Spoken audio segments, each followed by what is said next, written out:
Assalamualaikum warahmatullahi wabarakatuh. Semangat kemerdekaan. Apa kabar Anda hari ini? Dengan semangat kemerdekaan 45, Memo Newsroom hadir lagi untuk Anda bersama saya Indri Panjalu.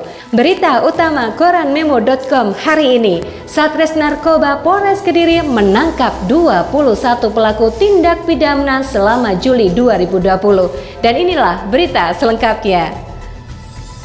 Satres Narkoba Polres Kediri tangkap 21 pelaku kasus narkotika.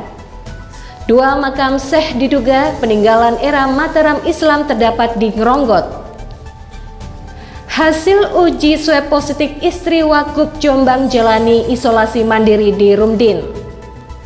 Gudang kayu di Pare terbakar, kerugian sekitar 1,5 miliar rupiah.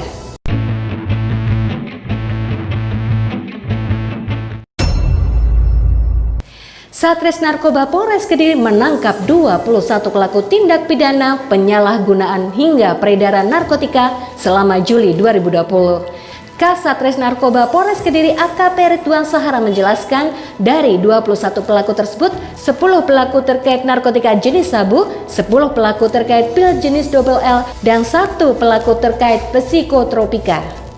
Barang bukti yang disita dari para pelaku yaitu 37,31 gram sabu, 12.310 butir pil double L, 311 butir pil jenis Y, dan 20 butir pil jenis alprazolam.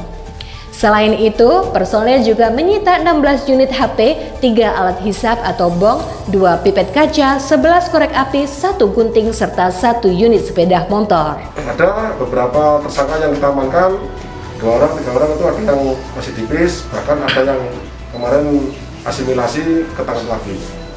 Kalau untuk penjualannya ke wilayah mana saja, Dan? Jadi mereka mengambil barang dari luar kota, kemudian dia berperan sebagai kurir, mereka nunggu instruksi dari bandarnya, kemudian mereka lanjut di suatu tempat.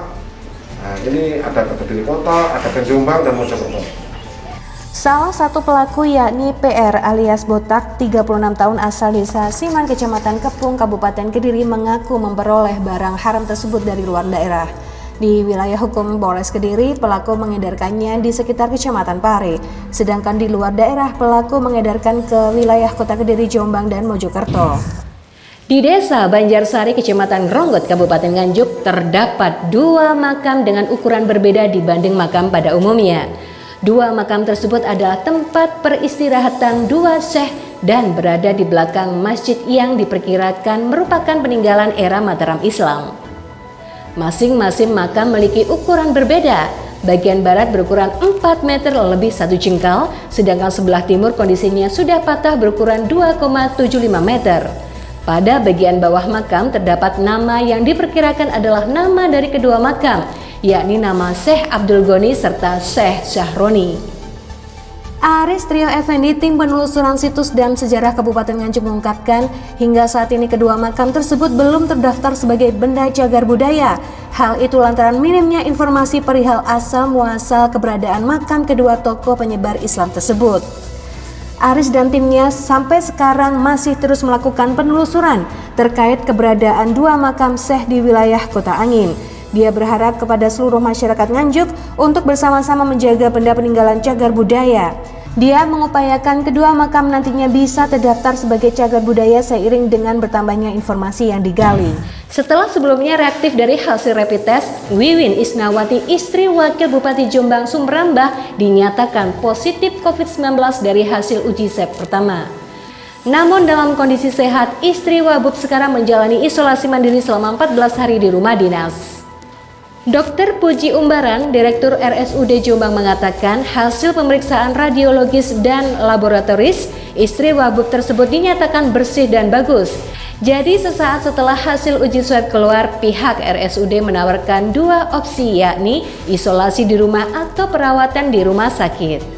Setelah dilakukan diskusi dengan pihak keluarga, Wakub telah memutuskan untuk isolasi mandiri di rumah dinas dengan penerapan protokol kesehatan ketat seperti harus menggunakan masker, tidak berkontak fisik dengan siapapun, serta ditempatkan di kamar khusus yang terpisah dengan anggota keluarga yang lainnya.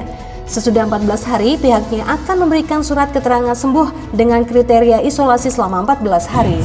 Gudang penyimpanan kayu milik Sutaryanto 48 tahun, warga Jalan Maluku, Desa Gedang Sewu, Kecamatan Pare, ludes dilalap si jago merah Senin 3 Agustus sekitar pukul 8 malam.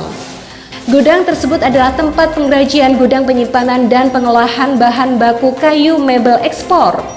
Berdasarkan keterangan saksi, Rizal sebelum kejadian dia mengoven bahan kayu di mesin oven. Setelah dia tinggal, tiba-tiba ada kepulan asap dari gudang.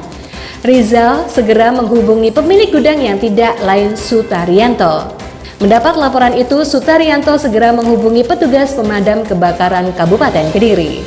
Untuk proses pemadaman, petugas menggunakan 3 unit kendaraan pemadam kebakaran dari Pemkab Kediri dan 1 kendaraan pemadam kebakaran dari Kota Kediri. Proses pemadaman membutuhkan kurang lebih 12 tangki air sampai air benar-benar padam. Api baru berhasil dipadamkan sekitar pukul 11 malam. Akibat dari kebakaran tersebut, kerugian yang dialami oleh pemilik gudang kurang lebih sebesar 1,5 miliar rupiah. Berdasarkan keterangan saksi, api diduga berasal dari tempat oven atau pengeringan kayu yang terlalu panas hingga terjadi kebakaran. Demikian tadi Memo Newsroom edisi hari ini. Semangat kemerdekaan masih untuk Anda semuanya. Saya Indri Panjulu pamit. Terima kasih. Mohon maaf kalau ada salah kata. Wassalamualaikum warahmatullahi wabarakatuh.